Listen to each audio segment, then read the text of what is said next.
8절에서 16절까지 말씀입니다. 창세기 41장 8절에서 16절까지 말씀입니다. 구약성경 63면에 있는 창세기 41장 8절에서 16절까지 말씀을 제가 봉독해 드리겠습니다. 아침에 그의 마음이 번민하여 사람을 보내어 애굽의 점술가와 현인들을 모두 불러 그들에게 그의 꿈을 말하였으나 그것을 바로에게 해석하는 자가 없었더라. 술 맡은 관원장이 바로에게 말하여 이르되 내가 오늘 내 죄를 기억하나이다. 바로께서 종들에게 놓아사 나와 떡 굽는 관원장을 친히 대장의 집에 가두셨을 때에 나와 그가 하룻밤에 꿈을 꾼즉 각기 뜻이 있는 꿈이라. 그곳에 친히 대장의 종된 히브리 청년이 우리와 함께 있기로 우리가 그에게 말하매 그가 우리의 꿈을 풀되 그 꿈대로 각 사람에게 해석하더니 그 해석한 대로 되어 나는 복직되고 그는 매달렸나이다. 이에 바로가 사람을 보내어 요셉을 부르매 그들이 급히 그를 옥에서 내놓은지라.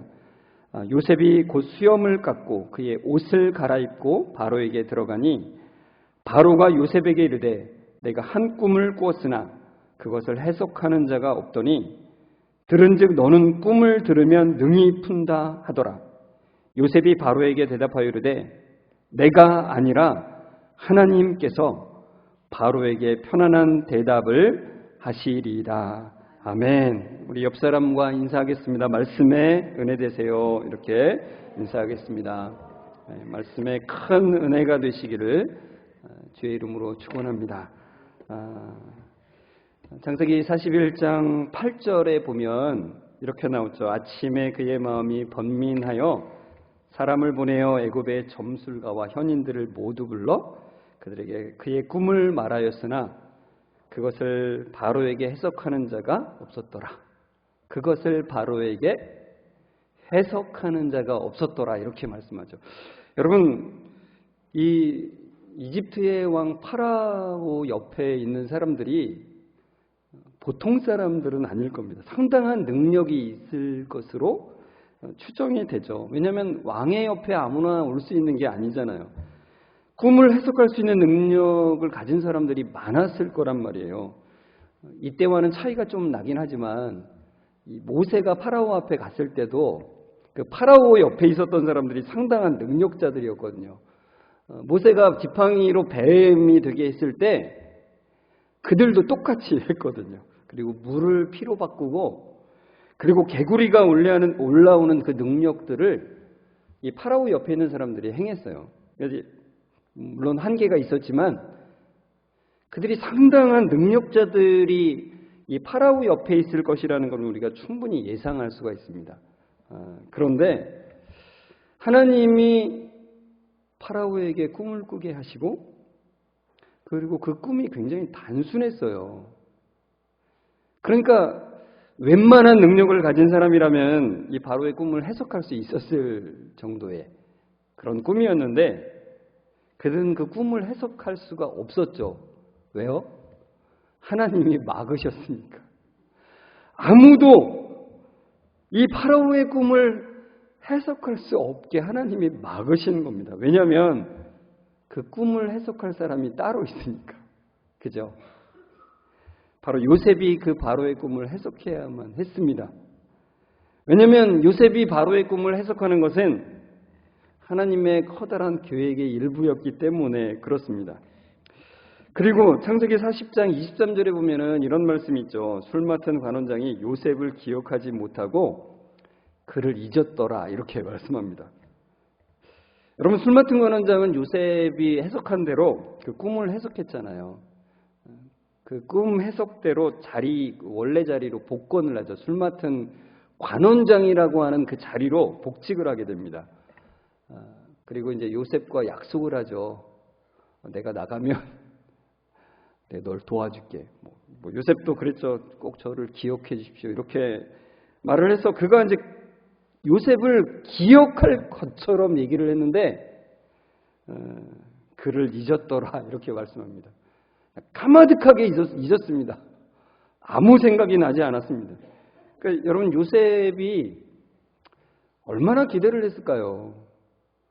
이 감옥에서 나가야 되는데 참 억울하잖아요. 억울하게 들어온 감옥인데 이 억울함을 풀어줄 만한 사람이라고 이 술관원장이 왕의 옆에서 이 권력을 가진 이 술관원장이 자기를 도와줄 만한 사람으로 분명히 여겼겠죠. 그죠? 그래서 엄청난 기대가 있었습니다. 그 기대는 오히려 사람을 힘들게 하잖아요. 그렇지 않습니까? 기대가 전혀 없는 사람에게는 힘든 것도 없죠. 근데 기대를 가진 사람에게는 참 힘들게 됩니다. 기대 때문에. 2년 동안에 요셉이 얼마나 힘들었을까요? 마지막 감옥에 있는 마지막 2년인데 고통의 시간으로서의 그 2년인데 그 어떠한 시간보다도 길었을 것 같아요. 그 2년이라는 시간. 그 기대 때문에요. 근데 여러분 왜 술 맡은 관원장은 왜 요셉을 기억하지 않고 잊었을까요? 역시 여기에도 여러 가지 추측이 있을 수 있겠죠. 술 맡은 관원장은 사실 엄청난 권력이 있는 사람이에요. 왜냐하면 이 당시에는 왕을 암살할 때 이 마시는 거 먹을 거로다가 암살하는 경우가 많았기 때문에 가장 믿을 만한 사람이 옆에 있어서 그 술을 먼저 마시고 음식을 먼저 먹어보는 거예요. 그러니까 믿을 만한 사람이어야만 해요, 이 사람은. 그러니까 왕이 신뢰하는 사람이기 때문에 엄청난 권력이 있는 사람입니다. 이 권력을 가진 사람이 어떠한 방법으로도 요셉을 도와줄 수 있죠. 왕께 한마디 하거나 또는 왕께 한마디 안 하더라도 어떻게든지 뭔가를 조치를 할 수 있는 그런 위치였습니다. 그런데 그 감옥에서는 이 요셉이 굉장히 억울함을 풀어주고 싶은 마음이 있었을 테고 이 사람 대단한 사람이다 이런 느낌이 분명히 있었겠지만 나오니까 사실 마음이 바뀌는 게 좀 당연하지 않겠습니까? 사람이 들어갈 때 다르고 나올 때 다르다고 하잖아요. 그런 마음이 들었겠죠. 또 한편으로는 이 죄수 한 명 때문에 자기가 이 억울함을 풀어주다가 굉장히 뭔가에 연루되면 그게 뭔가의 일을 감수해야 되는 일이 생길 수 있잖아요. 몸을 사리고 싶지 않겠습니까? 그런 여러 가지의 일들이 추정을 할 수가 있겠죠, 우리가. 그런데 그가 요셉을 잊은 이유는 더 커다란 것이 있다는 거예요. 그 이유가 무엇이겠습니까? 하나님이 그의 머릿속에서 요셉을 2년 동안 잊게 하신 것입니다. 요셉은 이 2년이 너무나도 힘든 과정이었지만 그 시간에 배우는 게 있었어요. 사람을 의지해서는 안 되는구나. 내가 헛되게 사람에게 기대해서는 안 되는구나를 정말 처절하게 더욱더 또 깨닫는 2년 동안의 시간이 되지 않았겠습니까? 술 맡은 관원장이 요셉을 잊은 것은 단순히 개인적인 차원이 아니에요. 하나님께서 그를 잊게 하신 거예요. 왜요? 하나님의 시간표에는 요셉이 이 감옥을 나오는 게 아직이었기 때문입니다. 아직 나올 때가 되지 않았기 때문에 그렇다는 거예요. 여러분 우리가 살아가면서 그런 걸 느끼지 않습니까? 하나님의 계획표와 나의 계획표가 다르구나. 하나님의 시간표와 내 시간표가 다르구나. 이런 생각을 참 갖게 되지 않습니까? 요셉이 이 술 맡은 관원장에게 그렇게 말하잖아요. 당신이 잘 되시거든 나를 생각하고 내게 은혜를 베푸소서. 내 사정을 바로에게 아뢰어 이 집에서 이 감옥에서 나를 건져주소서. 이렇게 말을 하잖아요. 그러니까 요셉의 계획표에는 이제는 감옥에서 나갈 때가 됐구나. 내 억울함이 풀어질 때가 됐구나. 이런 생각에 이런 소망이 이루어질 것을 기대했죠. 이것이 요셉의 계획표입니다. 그러나 하나님의 계획표에는 아직이라는 거예요. 아직. 왜요? 창세기 41장 46절에 보면은 요셉이 바로 앞에 설 때의 나이가 나와요. 30이라고 나와요. 30세. 성경은 특별히 그의 나이를 밝혀주고 있어요. 왜냐하면 여러분 이 총리 관직에 나갈 수 있는 나이가 있잖아요. 기본적인 나이. 그죠? 20대가 아닌 이 30대라고 하는 것이 필요했던 거죠. 그러니까 요셉은 관리로 중용될 수 있는 적합한 나이가 사실 이 30으로서 된 거예요. 그러니까 하나님은 그가 합당한 나이가 되기까지 술 맡은 관원장의 기억 속에서 요셉을 제해버리셨어요. 요셉이 그저 감옥에서 나오는 것이 목적이었다면 이야기가 달라지겠죠. 하지만 하나님의 계획 중에는 요셉을 애굽의 총리로 세우는 것이 있었습니다. 그래서 요셉이 적합한 나이가 되기까지, 그 나이가 차기까지 2년이라고 하는 시간을 더 기다려야 됐다는 거예요. 여러분, 시간은 사람을 의지하지 않고 하나님을 의지하게 하는 학교예요. 그러니까 우리는 시간이라고 하는 학교에서 지금 사실 살아가고 있는 거예요. 여러분, 시간은 하나님께 속한 것입니다. 우리는 우리 인생의 시간표를 만드는 것을 즐겨해요. 그죠? 여러분도 많이 해보셨죠? 초등학교 다닐 때 뭐 시간표 만들기 뭐 이런 게 있잖아요. 그 시간을 계획적으로 하는 것이 굉장히 좋은 것이라고 여기고, 그래서 제가 지금 나쁘다는 얘기를 하는 게 아닙니다. 좋은 거예요. 그런 우리가 교육들을 받았고 그것이 좋은 것이라고 생각하기 때문에 우리 인생에는 우리의 뭔가의 계획표를 세우게 됐어요. 물론 표로 만들지 않아도 나름대로 내 생각대로의 뭔가의 계획을 갖고 하게 되죠. 그런데 그 계획표대로 되지 않는 것을 우리는 종종 경험하게 되죠. 그러면 여러분 초조하게 되지 않습니까? 왜 내 계획대로 되지 않을까? 이런 생각들을 갖게 되죠. 여러분 우리 머릿속에 있는 우리의 시간표가 가득 차 있어서 사실 하나님의 시간표를 밀어내게 돼요. 그것들이. 계획을 세우는 것이 나쁜 건 아니지만 하나님의 계획표를 무시하고 내 계획을 세우는데 우리는 참 익숙하다는 얘기입니다. 그래서 우리의 자신의 계획표대로 그 인생이 되기를 기대한다는 것입니다. 그러나 시간의 주인이신 하나님은 그 시간을 사용해서 우리의 뜻대로 되지 않게 하셔서 우리를 가르치시고 훈련시키세요. 시간은 사람을 의지하지 않고 하나님을 의지하는 법을 배우게 하는 하나님의 학교예요. 우리는 그 시간을 살면서 이것을 배워가는 거예요. 내 시간표가 아니라 하나님의 시간표를 따라서 사는 법을 배우는 거예요. 내 계획표가 아니라 하나님의 계획표를 따라서 살아가는 삶을 배우는 거예요. 시간 속에서. 그러면서 우리는 사람이 아니라 하나님을 의지하는 법을 시간을 통해서 배워가는 거죠. 여러분 요셉은 결국 자기가 의지할 대상이 사람이 아니라 하나님이라고 하는 사실을 이 시간을 통해서 지금 배워가고 있어요. 그것이 요셉의 이야기만이 아니라 우리의 이야기라는 것을 또 우리에게 보여주고 있는 것입니다. 여러분 이 요셉은 바로 앞에 서서 바로가 꿈 해석에 대해서 이야기했을 때 이렇게 이야기합니다. 너가 꿈 해석 잘한다며? 이렇게 얘기했을 때 요셉이 이렇게 얘기합니다. 요셉이 바로에게 대답하여 이르되, 창세기 41장 16절인데요.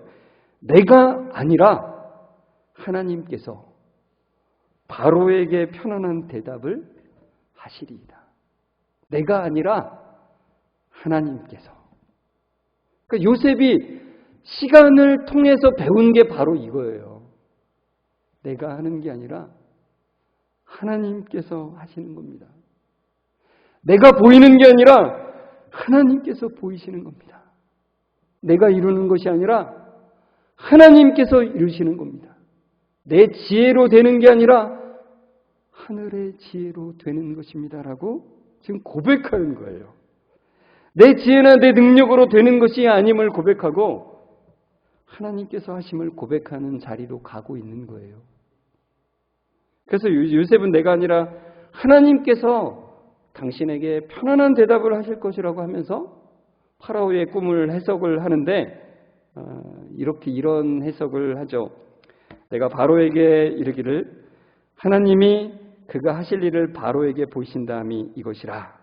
온 애굽 땅에 7해 큰 풍년이 있겠고 후에 7해 흉년이 들므로 애굽 땅에 있던 풍년을 다 잊어버리게 되고 이 땅이 그 기근으로 망하리니 후에 든 그 흉년이 너무 심함으로 이전 풍년을 이 땅에서 기억하지 못하게 되리이다. 이렇게 그 꿈을 해석을 합니다. 그러니까 간단하게 말하자면 7년의 풍년이 들고 그 뒤에 엄청난 흉년이 뒤따를 것이라는 얘기입니다.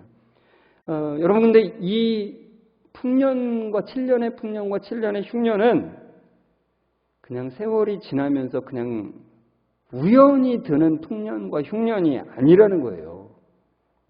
시편 105편이 이 풍년과 흉년이 어떻게 생긴 것인지를 말씀해 주고 있는데요. 시편 105편 16절을 보면 이렇게 나와 있습니다. 그가 또 그 땅에 기근이 들게 하사 그들이 의지하고 있는 양식을 다 끊으셨도다. 17절에 보면 그가 한 사람을 앞서 보내셨으며 요셉이 종으로 팔렸도다. 바로 요셉의 이야기를 하면서 그 기근 이야기를 하는데 그 기근을 누가 주셨다고요? 하나님이 내리셨다고요. 그리고 20절에 보면은 이런 말씀도 나와요. 왕이 사람을 보내어 그를 석방하며 못 백성의 통치자가 그를 자유롭게 하셨도다. 그래요. 그러니까 우리가 좀 전에 읽은 본문에 그렇게 나오잖아요. 사람을 보내서 요셉을 데려오게 했는데 이 모든 것이 하나님의 섭리와 주권 가운데서 일어난 일이라고 시편 105편이 말씀해 주고 있는 거예요. 그러니까 파라오가 요셉을 감옥에서 꺼내준 것처럼 보이지만 실제로 감옥에서 나오게 하신 분은 하나님이시라는 것을 분명하게 말씀하고 있는 거예요. 그러니까 하나님께서는 그가 계획한 것을 우리의 생각을 뛰어넘어서 일하신다는 거예요. 이루신다는 것을 말씀하고 있습니다. 그리고 이 총리가 되고 또 이제 흉년을 대비하게 되는데 하나님께서 요셉에게 보여주셨던 그 꿈이 현실로 일어나게 하시죠. 그 꿈이 어떻게 현실로 일어나요? 가나안 땅에도 흉년이 있게 하시고 그리고 요셉의 형들이 식량을 찾아서 이집트로 오게 하시고 그리고 그 자기들 앞에 서 있는 그 총리가 요셉인 줄도 모르고 그에게 절을 하게 되죠. 여러분 가만히 한번 생각해 보십시오. 이 요셉이 형들은 지금 자기를 못 알아봐요. 그냥 이집트의 총리라고만 알고 있어요. 그 총리 앞에 절을 하고 있을 때 이 꿈이 생각이 나지 않았겠습니까? 당연히 생각이 나죠. 한동안 잊고 있었던 전혀 생각하지도 못했던 그 꿈이 그 자리에서 생각나는 거예요. 얼마나 전율이 되겠어요. 그냥 온몸에 그냥 소름이 돋았을 것 같아요. 그러면서 요셉이 깨닫는 거죠. 아, 이것이 하나님이 하시는 거구나. 내가 이집트에 와서 노예 생활하고 종살이를 하고 감옥에 들어가고 총리가 되는 이 모든 과정들이 우연히 일어난 일이 아니구나. 하나님의 손길 가운데서 그 모든 것이 이루어진 거구나. 하나님의 계획 가운데 있었구나. 이것을 분명히 알게 되고 고백하게 되는 거예요. 뭐라고 고백합니까? 창세기 45장 7절에서 8절에 그렇게 말하죠. 하나님이 그 큰 구원으로 당신들의 생명을 보존하고 당신들의 후손을 세상에 두시려고 나를 당신들보다 먼저 보내셨나니 그런즉 나를 이리로 보낸 이는 당신들이 아니오 하나님이시라. 이렇게 고백하는 거예요. 하나님이 하시는 거구나. 하나님이 형들의 악함도 사용하시고 나를 유혹해서 억울하게 감옥에 들어가는 것도 사용하시는 그런 하나님이시라는 거예요. 그리고 나중에 이제 그 아버지 야곱이 죽자 형들이 요셉을 두려워해요. 아버지가 살아계실 때는 그래도 우리를 보호했는데 아버지가 돌아가면 우리한테 어떻게 할지 몰라. 이렇게 두려워하죠. 그때 요셉이 형들에게 말을 합니다. 50장 19절에서 21절인데요. 요셉이 그들에게 이르되 두려워 마소서 내가 하나님을 대신하리이까.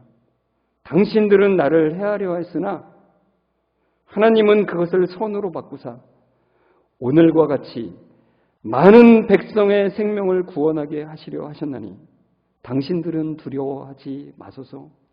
내가 당신들과 당신들의 자녀를 기르리이다 하고 그들을 간곡한 말로 위로하였더라. 이렇게 나옵니다. 여러분, 형들의 악행에 대해서 요셉은 자신이 어떻게 생각하는지를 형들에게 분명하게 말해요. 당신들은 나를 해하려 하였으나 형들의 악행은 분명하게 인정하는 거예요. 형들은 분명히 나한테 잘못했어요. 그것을 분명하게 말해요. 형들 아무것도 아니에요. 그냥 잊어요. 이런 게 아니라 형들은 분명히 나한테 해를 끼치려고 했어요. 그건 악한 것이라고 분명히 말하는 거예요. 그러나 하나님은 그 악을 선으로 바꾸셨다는 거예요. 하나님은 그분의 시간표에 맞게 모든 것을 사용하세요. 악한 것을 선으로 바꾸셔서 그것을 이루시는 하나님이시라는 거예요. 여러분, 이것은 우리에게 너무나 커다란 위로를 주는 것입니다. 하나님의 사람들에게 어떤 자세로 살아갈 것을 주는 그 말씀이에요. 여러분, 우리가 그 우에로라고 하는 책에서 오예배 때 많이 이제 요셉의 얘기를 다뤘잖아요. 거기에 나오는 한 말을 기억하시는지 모르겠습니다. 상황은 겉으로만 판단하지 말아야 한다. 좋은 상황이든 나쁜 상황이든 눈에 보이는 것은 전부가 아니다. 여러분, 상황은 그래서 우리가 겉으로 판단하시면 안 돼요. 근데 우리는 참 연약해서 겉으로 보이는 것에 판단이 되죠. 그래서 우리는 기도해야 돼요. 주님, 좋은 상황이든 나쁜 상황이든 눈에 보이는 것이 전부가 아니라는 것을 아는 은혜를 허락해 주옵소서. 이 기도가 우리 가운데 있어야 돼요. 요셉이 묶인 채로 이집트로 끌려갈 때에도 너무너무 억울하게 감옥에 던져지는 그 상황에서도 그게 전부가 아니라고 우리에게 말씀하시듯이 우리의 모든 삶에서도 그것이 전부가 아니라는 것을 우리에게 계속해서 말씀하고 계세요. 주님, 우리의 연약함에도 주님, 그 상황으로 모든 것을 판단하지 않는 그 은혜가 필요합니다.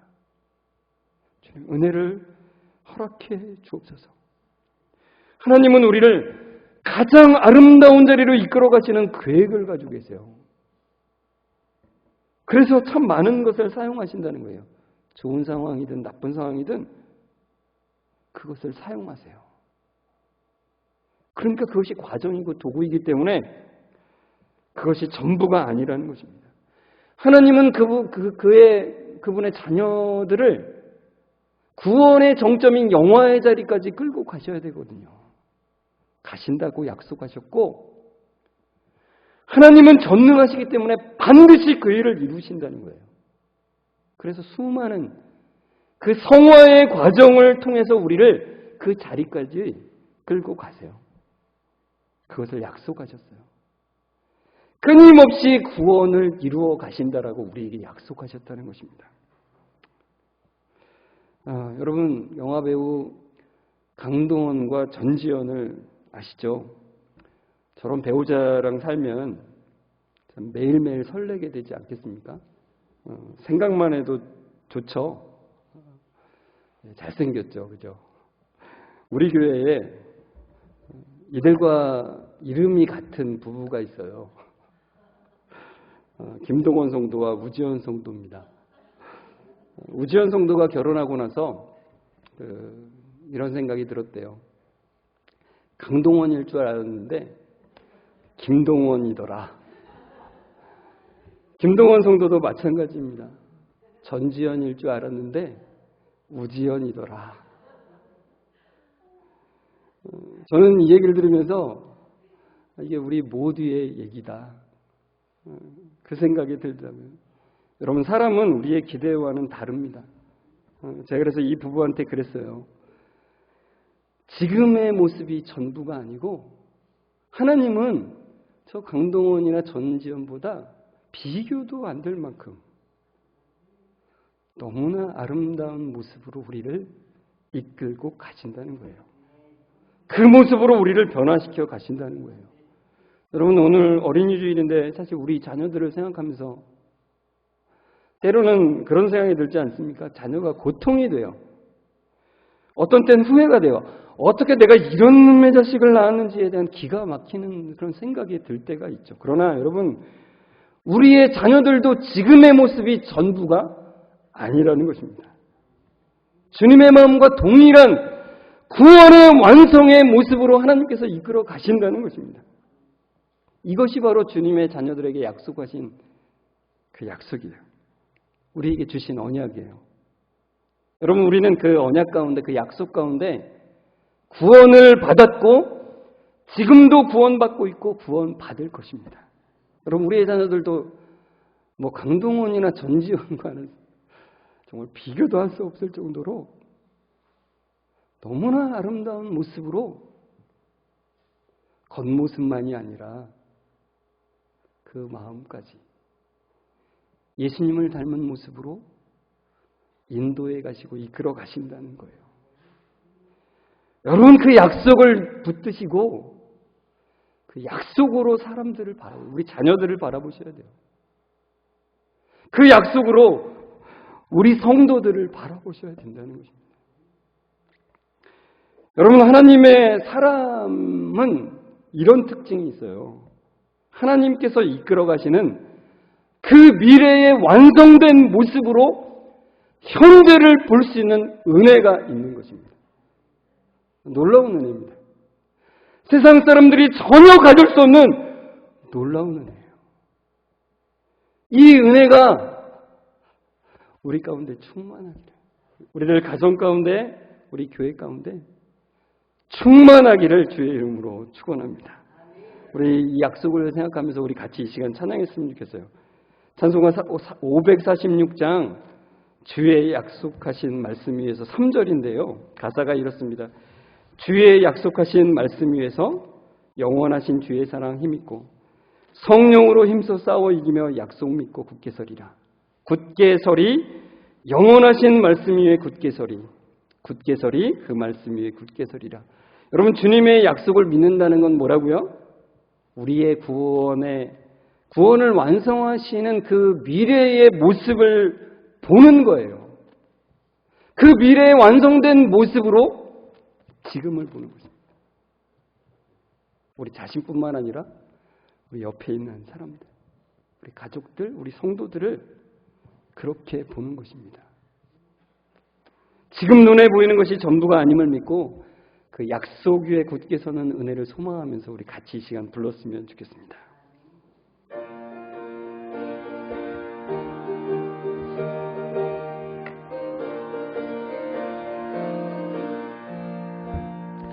주님 약속하신 말씀 위에서 영원하신 주의 사랑이 믿고 성령으로 힘써 싸워 이기며 약속 믿고 굳게 서리라.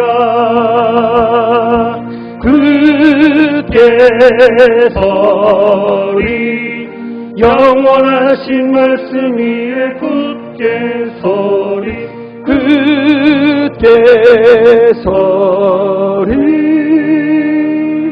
그 말씀 위에 굳게 서리라.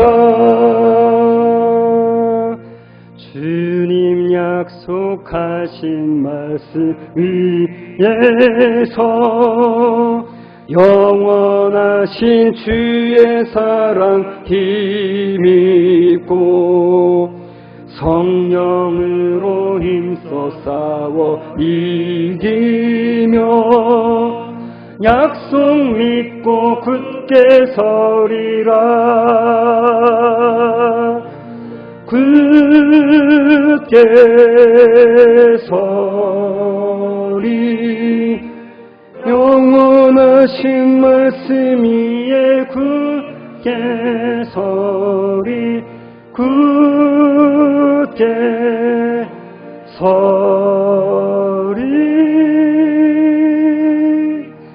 그 말씀 위에 굳게 서리라. 우리를 죄에서 구하사 하나님의 자녀로 하나님의 백성으로 삼아주심에 감사드립니다. 또한 하나님의 자녀답게 하나님의 백성답게 변화시켜서 완전한 구원을 이루신다는 그 약속을 주셔서 감사드립니다.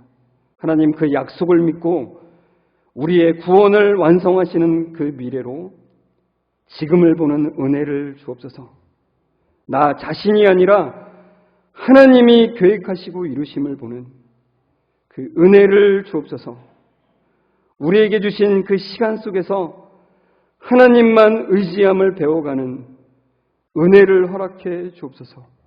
우리 성도들 그 은혜 가운데서 우리의 배우자를 보게 하시고 우리의 자녀들을 보게 하시고 우리의 성도들을 보는 그 은혜를 주옵소서. 우리의 구원을 이루시는 예수님의 이름으로 기도드리옵나이다. 아멘. 우리 주 예수 그리스도의 은혜와 하나님의 사랑하심과 성령님의 교통하심이 하나님의 약속을 믿고 우리의 구원을 완성하시는 그 미래로 지금 현재를 보는 그 은혜를 구하며 나아가는, 내가 아니라 하나님이 하신다는 온전한 고백을 소망하며 나아가는 우리 모든 성도들과 그 가정 위에 지금부터 영원까지 함께 있을지어다. 아멘.